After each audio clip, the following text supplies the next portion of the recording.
aí de interação, das perguntas, né? Que cidade é essa? Quem são os titulares do direito à cidade?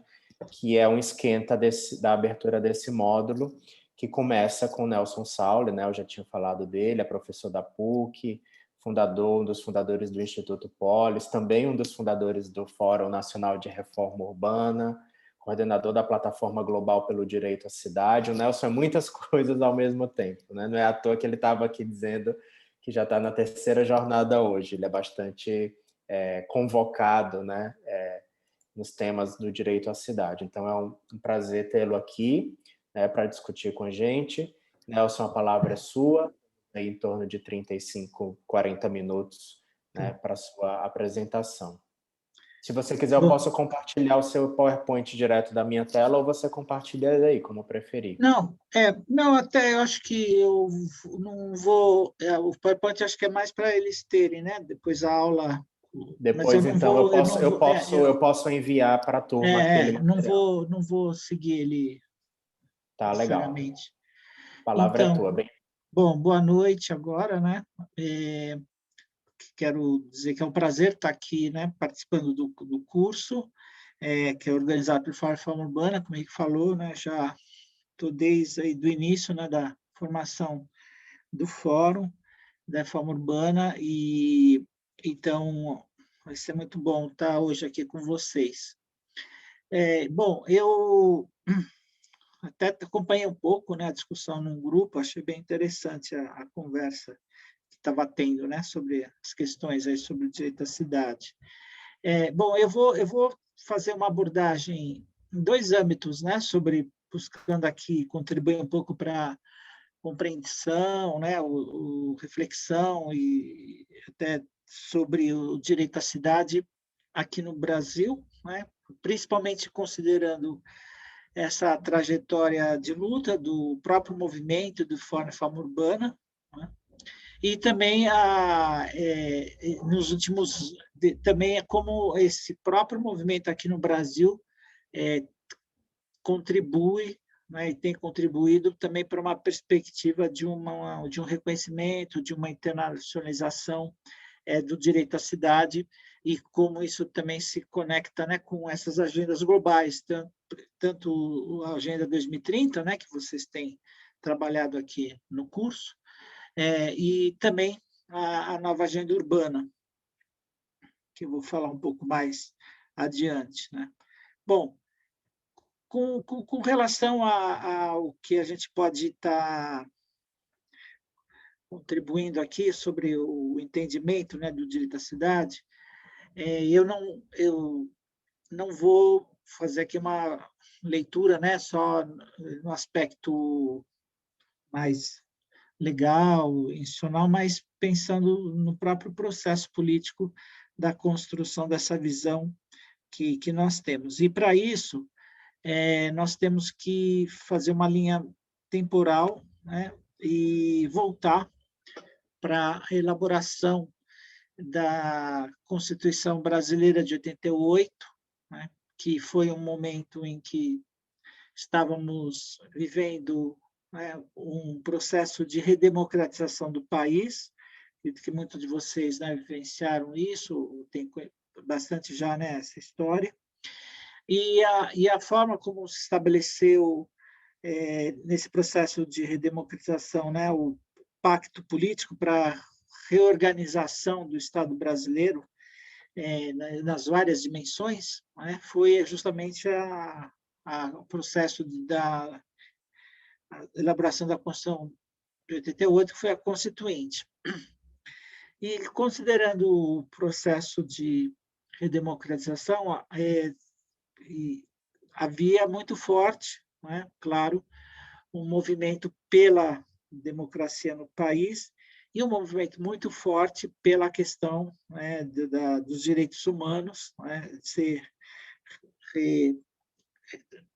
reconhecido com relação àqueles que tinham sido abolidos, principalmente os direitos civis e políticos, mas também de ampliação desses direitos face a todas as agendas e lutas sociais que já estavam em desenvolvimento naquela época no Brasil e nas cidades brasileiras. E teve várias plataformas, né, nesse período sobre participação popular, sobre direitos dos trabalhadores, sobre educação, saúde, meio ambiente, populações indígenas, né, direito das crianças, enfim, né, teve reforma agrária, teve um conjunto de agendas políticas que foram trazidas para a elaboração da Constituição. E no campo da cidade, né, na época, os movimentos urbanos, que principalmente eram organizados em algumas grandes cidades brasileiras, e principalmente na época, diferente de hoje, eram federações, associações, né, de moradores de favelas, né, na época tinham grandes federações, né, acho que a mais famosa na época era do Rio de Janeiro, a Federação, né, Associações de Moradores de Favelas do Rio de Janeiro, a FAMERG, a FAFERG, mas tinha em várias cidades, né, e alguns movimentos urbanos que lutavam pelo direito à moradia, né, nas cidades, e algumas organizações que prestavam assessoria popular para esses movimentos, né, para essas comunidades, para esses grupos, associações de profissionais, engenheiros, arquitetos, né, acadêmicos, enfim, teve um coletivo, né, que se organizou na época para apresentar então, uma agenda sobre a questão das cidades e que foi justamente uma agenda da reforma urbana. Bom, e essas agendas elas dialogavam com o contexto do Brasil, que, como eu falei, eram principalmente essa questão da redemocratização e de uma agenda mais para a justiça social, da democracia, fortalecimento, né? Principalmente aí também da sociedade civil. E, bom, dentro dessa formulação, que foi feita na época da reforma urbana, tinham 3 componentes, né, e eu vou enfatizar mais, né, nessa minha intervenção um deles, mas é importante dizer quais eram. Né? Era justamente uma agenda de reconhecimento, de adoção de direitos humanos, mais focado na questão da qualificação, né, desses direitos para quem vive nas cidades. Nessa apresentação que o Henrique vai disponibilizar, tem, né, essa formulação. E então tinha um bloco muito forte sobre a questão dos direitos urbanos, que é o que eu vou explorar mais com vocês. O outro bloco forte, né, dessa agenda era a questão da descentralização e da democracia. E aí, então, havia um movimento mais amplo no Brasil pela questão da democracia participativa, né, da participação popular. E aí, então, esse movimento da reforma urbana contribuiu como seria importante ter, né, dentro das cidades, na governança das cidades também, essa ênfase da democracia direta, participativa e da participação popular, e também, além do eixo da democracia, a questão da descentralização. E aí, um movimento muito forte que teve na época foi de fortalecer, né, dentro do Pacto Federativo, os municípios, e com aquela estratégia de que a forma mais efetiva, né, de ter uma possibilidade de ser atendidos os interesses, necessidades, né, da população, seria mais diretamente, justamente, aonde eles vivem, né, no território que as pessoas estão vivendo, portanto, teria muito mais condições, né, de estabelecer aí um diálogo com o município, né, com as autoridades municipais, prefeito, vereadores, e, portanto, seria importante fortalecer o município para promover políticas públicas, né? E, no caso do urbano, principalmente para promover uma política urbana que fosse voltada para, principalmente, o município ter capacidade para fazer um planejamento territorial que tivesse como objetivo condicionar, né, o uso da propriedade urbana à sua função social. E o terceiro bloco,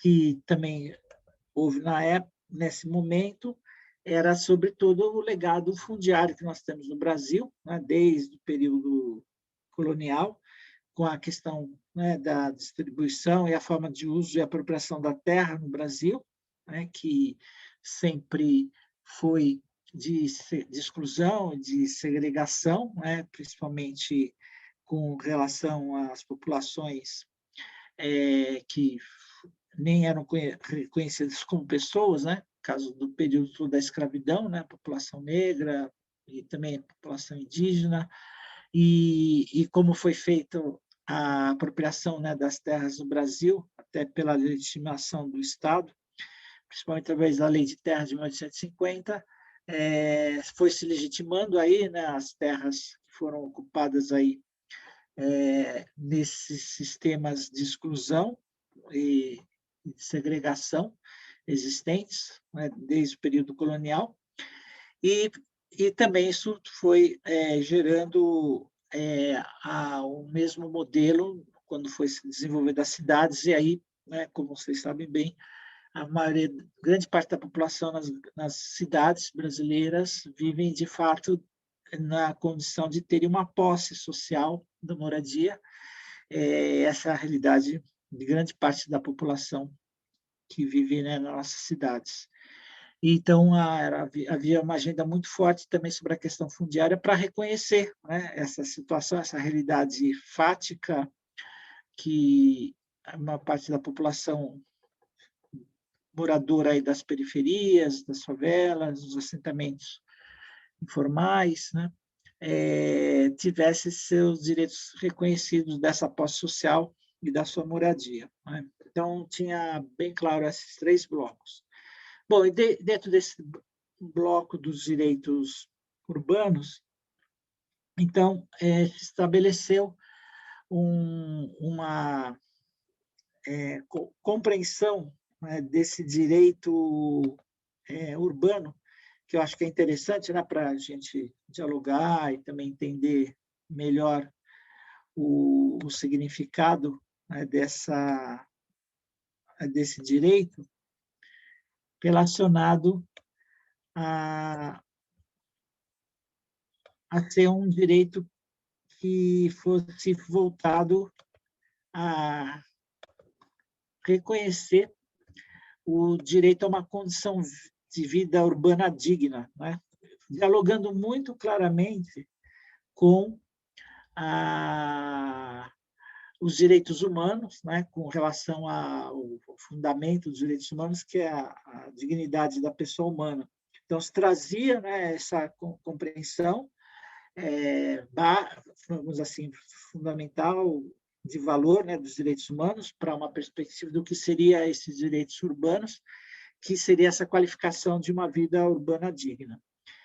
E aí, então, se trazia alguns elementos, né, que seriam associados a essa condição de vida urbana digna, como a moradia, né, o transporte, a educação, a saúde, o lazer, o trabalho, né, que seriam, então, elementos que estariam dando uma compreensão, né, do que seria essa condição de vida urbana.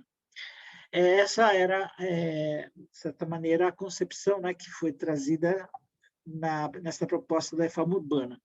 E um outro elemento também que vale a pena ressaltar é que esse direito a condições de vida urbana digna era proposto, né, que ele condicionasse o exercício do direito de propriedade ou interesse social no uso dos imóveis urbanos, né? Então, como seria então esse direito é que seria o condicionante para a propriedade está tendo um uso, né, na cidade e predominantemente aí social para estar cumprindo aí com a sua função social.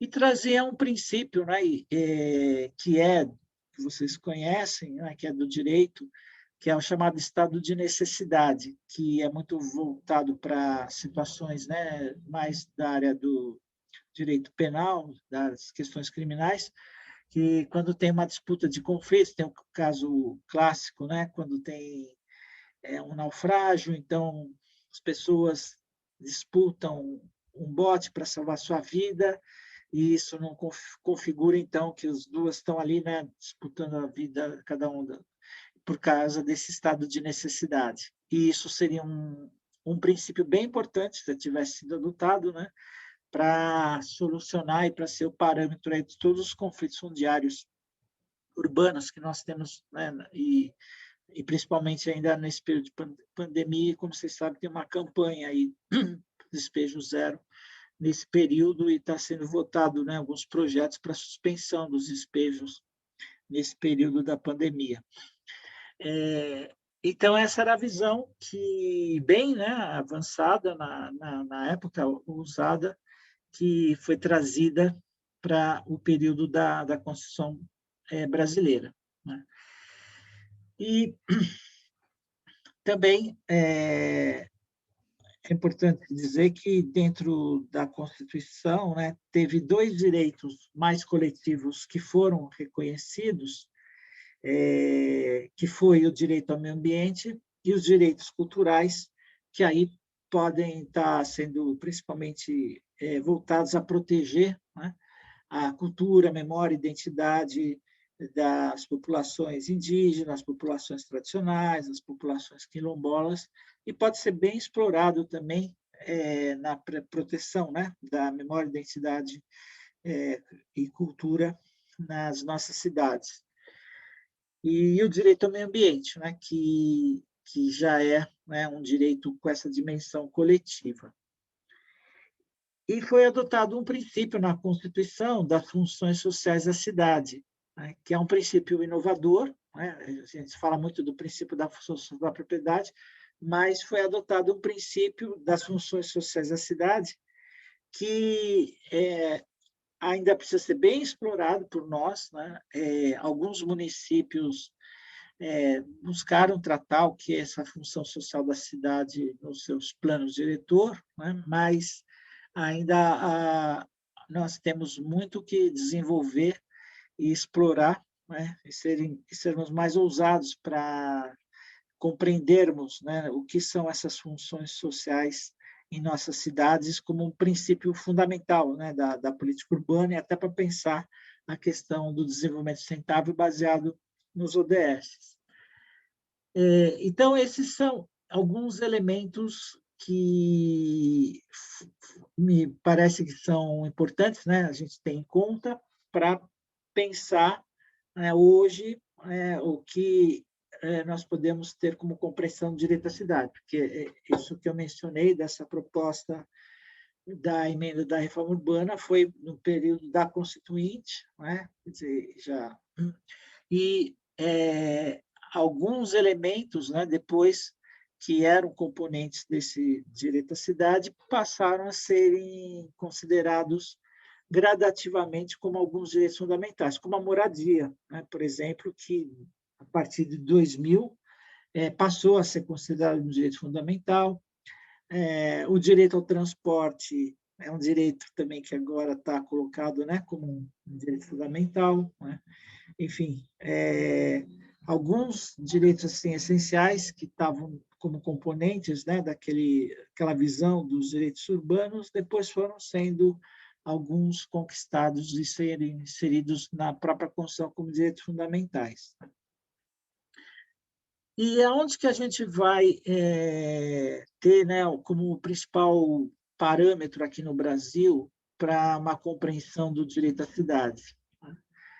Vai ser justamente nessa lei que agora está fazendo 20 anos, que é o Estatuto da Cidade, que com certeza muitos de vocês já ouviram falar, conhecem, já até leu, né? E já até deve ter trabalhado com ela. Bom, e o que é importante dizer, né, sobre o Estatuto da Cidade associado com o direito à cidade, né? É que houve uma evolução, né, da perspectiva que estava já conjugada com a questão dos direitos humanos, né, quando traz essa visão de um direito a uma condição de vida urbana digna, né? Mas aí há uma evolução dessa visão que era trazida na época da Constituinte, que foi sendo construída coletivamente por esse movimento da reforma urbana, né, por conjunto aí todos os atores presentes, levando em consideração também processos e momentos que nós tivemos aqui no Brasil, né? Principalmente na década de 90. Na década de 90, teve uma conferência aqui no Brasil, né, que foi a Rio 92, a Conferência sobre o Meio Ambiente, que foi a conferência que aprovou a Convenção sobre o Clima, né, que está sendo discutida hoje aí nessa convenção, essa cúpula convocada aí pelo Biden, né, hoje, amanhã. E nessa conferência houve uma condição, né, de se levar a uma agenda sobre as questões urbanas, né, de forma articulada pela sociedade civil, né, não para ser estabelecido como uma convenção, um tratado, mas dentro dos diálogos que foram estabelecidos, dentro dessa conferência, houve uma construção coletiva do que poderia ser um tratado, né, para as questões da cidade, dentro do campo do meio ambiente, no campo das questões da cidade. E aí nós temos, nesse sentido, um outro documento que é importante depois vocês terem também, né, compartilhados, que é um tratado sobre a questão urbana das cidades, vilas e povoados justas, democráticas e sustentáveis. E já nesse tratado, que foi construído pela sociedade civil, né, nesse espaço aí da conferência, já se trazia, então, uma dimensão de pensar a questão da sustentabilidade para as cidades como um elemento que dialogasse, né, com a agenda urbana, né? Principalmente com relação a essa questão de uma agenda socioambiental, que foi muito forte, né, durante essa conferência, que trazia uma ênfase de reconhecimento e de proteção, né, das populações indígenas, tradicionais, dentro dessa cúpula que aconteceu aqui no Brasil em 92. E com essa construção, né, que passou a ser importante, né, da questão ambiental, da sustentabilidade, foi uma agenda forte, né, na década de 90 também, e houve uma incorporação, né, dessa dimensão ambiental para a visão que foi sendo construída na elaboração do Estatuto da Cidade sobre o direito à cidade, né? E é por isso que, se vocês forem fazer a leitura, né, do que está no Estatuto da Cidade, o direito que é reconhecido lá, né, como uma das diretrizes, é o direito às cidades sustentáveis. Então, se incorpora essa dimensão, né, da sustentabilidade e do meio ambiente para esse direito às cidades, e se estabelece, então, vamos dizer assim, uma conjugação da construção que tinha sido feita no período da Constituinte, da condição de vida urbana, fruto de uma visão, né, mais dos direitos humanos, com essa visão, né, que na época estava se evoluindo do direito ao meio ambiente e da questão, né, do desenvolvimento sustentável, que é né, como vocês vão estar discutindo bastante no curso, é essa Agenda 2030 dos ODS. Então, dentro do Estatuto, se trouxe uma visão do direito à cidade, trazendo a questão do meio ambiente, né? E conjugando com elementos que estavam já presentes na formulação da época da Constituinte, como a questão da terra urbana, moradia, né? A infraestrutura urbana, o transporte, trabalho e lazer, né? Que já eram elementos que já tinham sido trazidos já como elementos desse direito urbanos. Então, aqui se traz essa formulação, né, de direito às cidades, não mais de direitos urbanos, e faz essa conjugação de alguns componentes essenciais da vida, né, urbana digna com a dimensão ambiental. E é por isso que, então, a formulação que é trazida no Estatuto, né, fala de direitos de cidades sustentáveis para as presentes e futuras gerações. E aí traz como componentes a terra urbana, a moradia, o saneamento ambiental, a infraestrutura urbana, transporte, serviços públicos, trabalho e lazer, né? Bom, o que eu gostaria de destacar aqui que eu acho que é muito importante, né? Numa leitura e de o que a gente acha estratégico para pensar a diversidade. Porque eu sei que muitas vezes, né, a gente fala, bom, nós então que estamos fazendo aí, né, todas essas ações, articulações, intervenções, participando aí, né, dos processos nas nossas cidades, planos diretores ou outras agendas, né, vamos falar, bom, direito à cidade, então é o direito à moradia, é o direito ao transporte, é o direito ao saneamento, é o direito a serviços, né, enfim, educação, saúde, trabalho. Bom, se esses direitos já estão reconhecidos, né, como é o caso da moradia, do transporte, né, educação, trabalho, saúde, e eles já são direitos que nós já temos, né, como até direitos fundamentais, para que serve, então, o direito à cidade? Né? Por que nós queremos que esse direito seja um elemento estratégico, uma visão, né, do que deve ser uma cidade e do que deve ser, né, a vida dos habitantes, tendo como parâmetro esse direito e, claro, né, a justiça social como uma questão chave. Então, por isso que nós temos trabalhado, né, a partir dessa visão que se estabelece no Estatuto da Cidade, de que ele venha a ter efeitos, né, que ele venha a gerar realmente aplicabilidade, né, não fique uma questão incompreensível, né, e não fique apenas, né, vamos dizer assim, um princípio, né, e não um direito que possa ser exigido, né, como é, ou protegido, como são os outros direitos, como principalmente fazendo analogia com o direito ao meio ambiente, né? Que é efetivamente um direito que a gente tem como condição, né, de exercer aí possibilidade de gerar ações, medidas de proteção do direito ao meio ambiente em várias situações.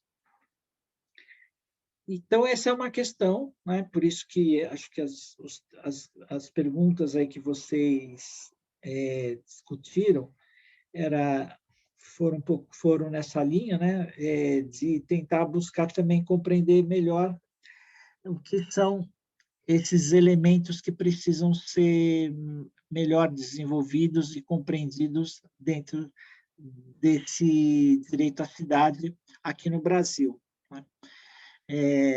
Então, nessa questão de decifrar o direito à cidade aqui no Brasil, né, eu tenho tido uma preocupação da gente poder decifrar melhor a compreensão, né, até de alguns aspectos. A questão territorial, né, esse termo cidades está desde a Constituição, quando fala que é obrigatório para cidades com mais de 20 mil habitantes fazer plano diretor, já começa ali, né? Cidades é município, quem é que tem obrigação, né? A cidade é uma organização político e administrativa que geraria obrigação de ser feitos os planos diretores, e aí se passou a entender que são os municípios, né, que têm essa responsabilidade e obrigação de fazer o plano diretor. Agora, mesmo quando se fala nessa discussão de planejamento, a compreensão, né, de cidades e a extensão dos planos diretores, também se criou muita polêmica, e às vezes ainda continua tendo essas questões, se vai fazer o plano diretor se estendendo para todo o território, né, como é que vai ser feito o disciplinamento, o ordenamento do território rural, se a propriedade rural, quem tem competência para disciplinar isso é a União, é o município, né? Então sempre fica algumas questões que vão tentando gerar obstáculos, né, para avançar nessas políticas, e, portanto, o próprio estatuto, né, traz aí uma contribuição importante dizendo da dimensão territorial, que é tanto urbano e rural, para efeitos, né, da aplicação do plano diretor.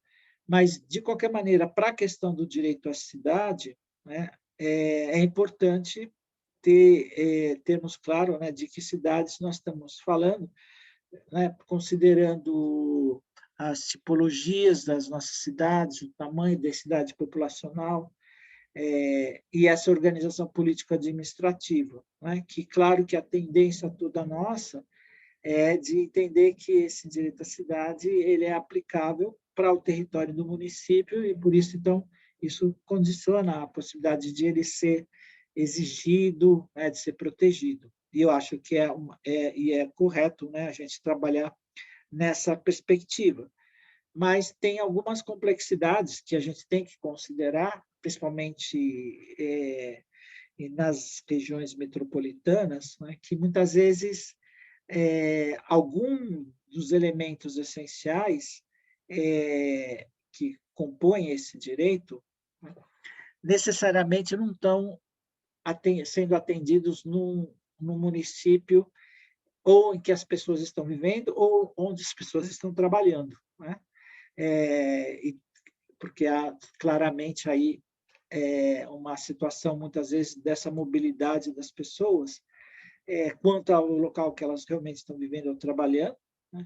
E com relação à questão, principalmente, dos serviços, né? E hoje, na pandemia, eu tenho, né, colocado isso, enfatizado isso, como um exemplo bem claro.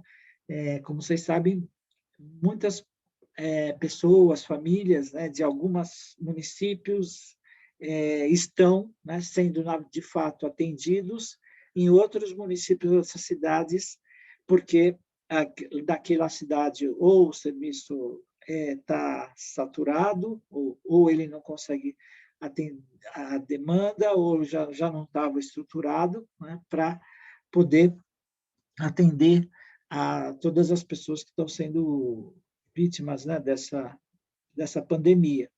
Então, isso estende aí a questão, né, do serviço para pessoas de outro município sendo atendidos numa outra cidade. Então, é um pouco, né, por isso que é importante precisar, né, de que território nós estamos falando quanto a esse direito. Quanto à questão, então, tem vários elementos que eu não vou ter tempo, né, porque eu estou vendo que o meu tempo aqui está acabando, mas tem a questão da titularidade, que a gente também precisa definir com maior precisão, e qual é quem são as pessoas que devem ser reconhecidas, né, como titulares do direito à cidade, que não é suficiente dizer que são os habitantes da cidade, porque precisamos qualificar o que nós estamos entendendo como habitantes dessa cidade, né? São aqueles que vivem, também são os que trabalham, são aqueles que estudam provisoriamente na cidade, né? São os que usufruem da cidade e não vivem na cidade. Então, é importante, né, também ter aí a gente avançar melhor nessa compreensão de quem são, né, os titulares desse direito na cidade. pensando nessa dimensão dele coletivo. E o outro elemento também importante, né, o que ele pretende proteger, né? Se a gente pensar dois valores que estão bem definidos, né, de proteção aqui no nosso sistema, é o bem da vida, né? Tem a proteção bem clara aí na dimensão aí do direito penal, processo penal, né, formas e várias outras áreas, né, do sistema nosso do Estado de proteção da vida, né, na questão da saúde, com a pandemia cada vez mais evidente. A propriedade, né, que tem aí um sistema forte de proteção, né, no Brasil e em vários países, como um bem que é protegido. E o que é então, o que o direito à cidade protege, né? E aí nós estamos trazendo uma perspectiva de proteger um bem, né, que possa ser considerado aí de proteção também coletiva como o meio ambiente, que a gente está trazendo uma qualificação da cidade como um bem comum, né? Que acho que dá para explorar durante as próximas aulas, né? Eu não sei, Henrique, se dá para trabalhar um pouco mais, sim, porque eu só estou pensando aqui no tempo, que eu teria a parte mais internacional também para falar um pouco. São 20 horas, algumas pessoas têm que sair, Nelson, mas a gente está gravando a aula. Então, a gente pode combinar que você pode se estender mais um pouquinho, até porque a gente teve aí esses problemas técnicos, né, das salas simultâneas, e quem precisar sair, muita gente fica, tá? Quando a gente se estende aqui, muita gente da turma fica, mas quem precisar sair, gente, não tem problema, a gente vai continuar aqui com o Nelson mais uns minutos para ele concluir, a gente está gravando e manda o link para vocês amanhã ou na segunda-feira e ninguém vai perder esse conteúdo. E aí também você não deixa de complementar seu pensamento, Nelson. Tá. Bom, então, no Brasil, né, agora, só para finalizar, nós temos essa oportunidade, né, de talvez consolidar melhor essa visão do direito à cidade, esse ano especial, porque nós estamos justamente no ano de celebrar os 20 anos do Estatuto da Cidade, no qual está inserido o direito à cidade, né? Então, acho que é uma oportunidade extremamente rica, né, da gente consolidar uma visão, né, de vários desses elementos, principalmente com relação à questão da responsabilidade, obrigações e extensão desse direito, né? E eu, particularmente, acho que nós, né, aí falando mais do campo, né, do movimento de reforma urbana, enfim, todos esses atores nesses anos, devemos avançar melhor essa questão da responsabilidade, né? Porque eu sempre volto a fazer um paralelo com o meio ambiente. Se vocês forem depois fazer uma leitura na Constituição do artigo 225, que trata, né, do que é o direito do meio ambiente como um bem de uso comum do povo, né, e que é a responsabilidade tanto do poder público da sociedade, e aí fala o que são as medidas, né, que estão associadas à proteção desse direito, né? E com relação ao direito à cidade, justamente é isso que nós precisamos consolidar melhor, né? Da mesma forma que já tem esse tratamento mais claro sobre as formas e medidas de proteção do meio ambiente. Claro que dá para fazer várias leituras, né, de interpretação, de conjugação do que já tem no Estatuto da Cidade, com relação a diretrizes e responsabilidades mais gerais da administração pública, né, dos gestores, mas me parece que esse é um elemento bem importante para a gente avançar. Bom, com relação à compreensão do direito à cidade, né, também quero destacar que, a partir, né, dessa visão, dessa construção que foi feita aqui no Brasil, principalmente a partir da aprovação do Estatuto da Cidade, houve um momento bem que o Brasil, né, foi bem importante, até protagonista, porque essa lei do Estatuto da Cidade, na época, né, que foi aprovada, até teve um grande impacto internacional, teve premiações, né, da ONU. Eu lembro que lá pelo Instituto Polis a gente conseguiu, junto com a ONU, fazer a tradução do Estatuto da Cidade para o inglês e para o espanhol, publicamos livrinhos bem na época já, enfim, já teve bastante impacto e, e se conjugou, né, alguns outros processos políticos globais que foram bem favoráveis para a gente também passar a trazer essa visão, né, do direito à cidade, na perspectiva dos direitos humanos, para o âmbito internacional. Um espaço que muitos de vocês também devem ter conhecido, até participado, foi o Fórum Social Mundial, né, que ocorreu no Brasil por vários anos na cidade de Porto Alegre, né, que foi um momento muito rico, né, de diálogo entre diversas agendas sociais de diversas regiões do mundo. Foi um espaço riquíssimo, né, lá em Porto Alegre. Teve em outros países também, mas no Brasil é que foi bem marcante. E nesses fóruns sociais mundiais, nós conseguimos também construir, né, um espaço para temática urbana, e nesse espaço em especial foi super importante para construir, né, um documento que é a Carta Mundial pelo Direito à Cidade, que também, com certeza, né, vocês vão ter condição de fazer uma leitura, né, para quem ainda não teve oportunidade. E essa Carta Mundial do Direito à Cidade, então, ela já avança, né, para uma perspectiva do que seria esse direito à cidade numa perspectiva mais internacional, né, que traz principalmente já algumas outras dimensões, né, como, por exemplo, principalmente a questão do direito à cidade voltado a uma perspectiva coletiva, né, como um direito humano coletivo e difuso, já diferenciada de uma visão tradicional dos direitos humanos individuais, né, que isso falando numa perspectiva tradicional dos direitos humanos aí na esfera internacional, dos tratados de direitos humanos aí das Nações Unidas, né, que a maioria, né, deles todos são voltados à proteção de direitos individuais. Então, essa carta aí já foi um marco, né, para a afirmação, né, desse direito na perspectiva de um direito humano coletivo, né? Então, é um documento bem importante, assim, histórico, né, da construção da visão do direito à cidade. E a partir dos fóruns sociais mundiais, teve uma condição, então, de começar a construir uma articulação mais internacional.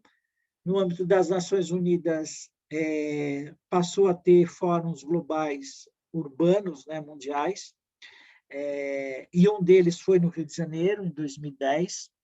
Aí já foi organizado também pelo governo brasileiro, e na época era mais assim, né, protagonista, né, o governo federal com o Ministério das Cidades, o Conselho das Cidades, e aí conseguiu se trazer como agenda desse Fórum Global Mundial o direito à cidade, como o tema, né, desse fórum. Foi assim bem marcante. E com isso, então, foram vários espaços, né, que se começou a ter essa possibilidade de discutir a questão mais internacional do direito à cidade.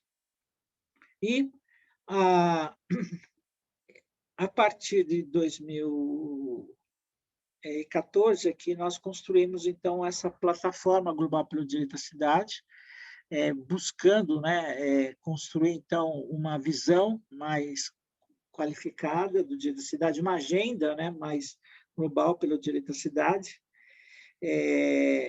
e tendo como uma das ações assim mais estratégicas a partir da sua construção, né, com uma rede de organizações internacionais, o processo da Conferência do Habitat 3, né, que foi dos assentamentos humanos em 2016, para levar para essa conferência justamente essa agenda do direito à cidade, porque seria aprovada nessa conferência uma agenda, né, que passou a ser chamada Nova Agenda Urbana. E, ao mesmo tempo, teve o processo, né, nas Nações Unidas da construção da Agenda 2030, né, sobre os ODS, e que teve, né, já, também, né, um dos temas dessa agenda, a questão das cidades, a questão urbana, que está principalmente concentrada no objetivo 11, que é das cidades e assentamentos humanos sustentáveis. Então, ali tem alguns já metas, indicadores, que eu considero que podem ser utilizados, né, para aferir nos países, né, elementos para verificar se o direito à cidade, né, está sendo observado, respeitado. Ali já acho que já dá para abstrair essas metas como elementos para aferir a questão do direito à cidade, né? Porque ali está falando de regularização e urbanização dos assentamentos informais, está tratando da meta para a questão da mobilidade, né? Está falando dos espaços públicos, está tendo meta para a questão também do patrimônio histórico, né, e cultural das cidades, enfim, né, são alguns elementos bem importantes que possam já ser indicadores, né, para a questão do direito à cidade. E para o processo da conferência, né, das Nações Unidas, que eu não vou ter tempo aqui para entrar em detalhe, o que eu queria destacar é a visão que nós levamos, né, para essa conferência e que é a visão que a gente continua trabalhando do direito à cidade, que traz, né, elementos referentes a uma visão desse direito, dialogando com o que já tinha sido construído aqui no Brasil, com o que tinha sido construído nesses fóruns sociais mundiais, né, nos diálogos e espaços que ocorreram nesses fóruns urbanos globais, né, no próprio processo preparatório dessa conferência, né, que resultou numa visão que nós temos, né, do direito à cidade como um direito de todos os habitantes, das presentes e futuras gerações, para ocupar, usar e produzir cidades justas, inclusivas e sustentáveis, definida como um bem comum essencial à qualidade de vida. Né? Então, aqui o que a gente trouxe aqui como um elemento bem importante, né, nessa visão da plataforma é uma visão de cidade mais ousada, né, mais, vamos dizer assim, emergente, né, de pensar a cidade como um bem comum. Né? E para pensar essa cidade como um bem comum, né, dentro dessa dimensão de um direito coletivo, nós trouxemos uma qualificação do que seria, né, esse direito à cidade como um bem comum. Então, é uma cidade livre de qualquer forma de discriminação, né? É uma cidade com cidadania ampliada, inclusiva, né, que significa abranger, né, as pessoas na cidade que não estão em nenhum patamar de cidadania formal ou dentro da dimensão, né, legal, institucional, econômica, cultural, social. É a perspectiva de uma cidadania mais ampla, né, pensando em população de rua, migrantes, né, os trabalhadores informais, né, população que vive nos assentamentos informais, a cidade com participação política, a cidade que cumpre as suas funções sociais, a cidade com espaços públicos de qualidade, a cidade com igualdade de gênero, a cidade com diversidade cultural, a cidade com economias inclusivas e a cidade que, com o meio ambiente e a inter-relação entre o urbano e o rural, né? Então, nós buscamos construir, né, uma qualificação, né, da cidade com esses componentes, e para que essa cidade tenha essa concepção, né, de cidade como bem comum, esses componentes têm que estar, né, sendo respeitados, têm que estar sendo implementados na cidade, né? Foi uma construção coletiva que nós fizemos, né, pela plataforma, e que vai poder ser mais explorada, né, com certeza, aí, durante as próximas aulas do curso, né? E, e, portanto, o que eu posso estar colocando aqui, né, para finalizar, é que parte dessa visão ela está incorporada na nova agenda urbana, né? Então, nós podemos dizer que existe já uma institucionalidade, né, dessa visão do direito à cidade, parcialmente, né, não nessa íntegra dessa visão que eu acabei de mencionar, mas vários elementos, né, estão na nova agenda urbana.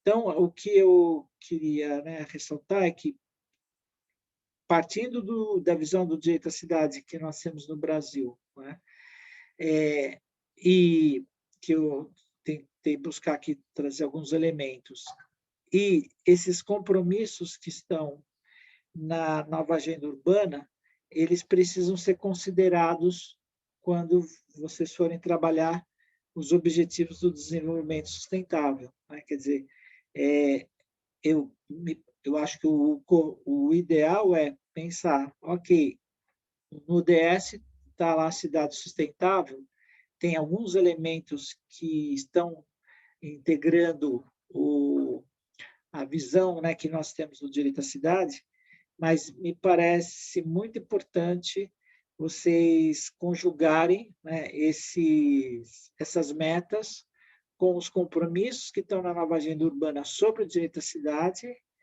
e, ao mesmo tempo, trazer que essa responsabilidade, além do Brasil ter assinado, né, essas duas agendas, está inserida dentro de um marco nacional, que é o Estatuto da Cidade, né? Me parece que tem 3 elementos que precisam ser trabalhados juntos, né, para vocês pensarem na construção, né, de uma agenda de desenvolvimento sustentável nas cidades e, claro, utilizando alguns dos instrumentos que já existem. Eu, particularmente, para finalizar, acho estratégico, se for possível, dentro da revisão, né, dos planos diretores, se conseguir inserir, né, essa agenda, né, do que fazer uma agenda paralela, né? Aí faz uma agenda só dos ODSs, mas pelo menos essa parte que está inserida na dimensão ambiental, na dimensão territorial, na dimensão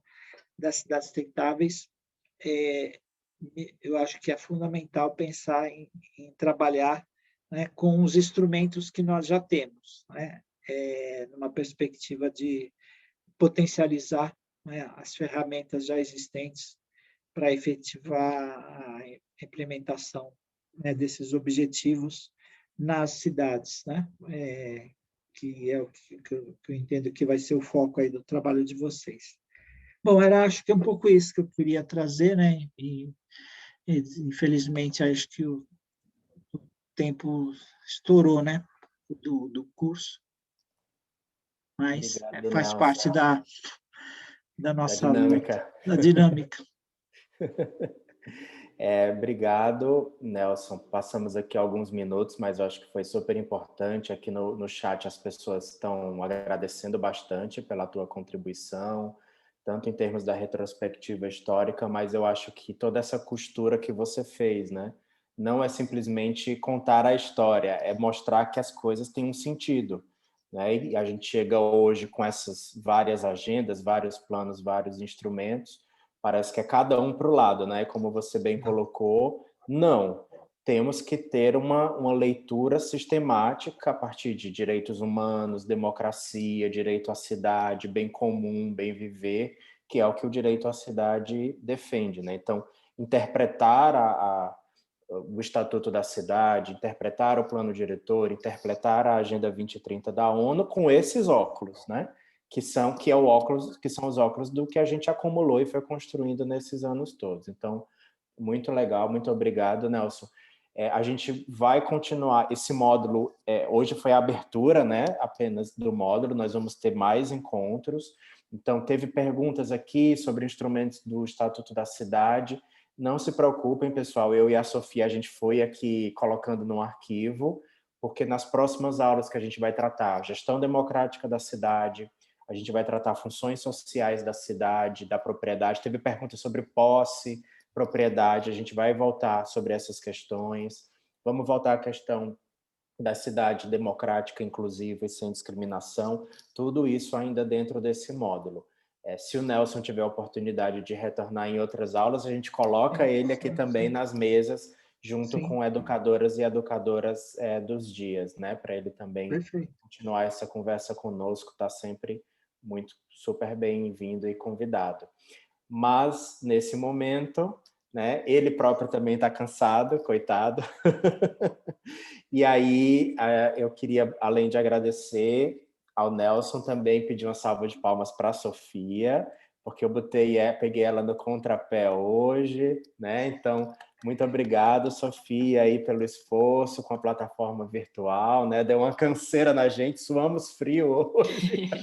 Não, mas valeu, gente, pela paciência. Espero que tenha sido bom. E obrigada, Nelson. Foi ótimo também. E, inclusive, a sugestão desse diálogo do primeiro momento veio do próprio Nelson, né? As perguntas problematizadoras que eu trabalhei com vocês foram sugestões dele. Então, mérito dele também aí pensar nessa participação e nessa interação do curso. Gente, super obrigado, boa noite, bom final de semana para todo mundo. A gente se encontra na próxima terça-feira. Tchau. Tchau, tchau. Tchau, gente. Obrigada. Boa noite.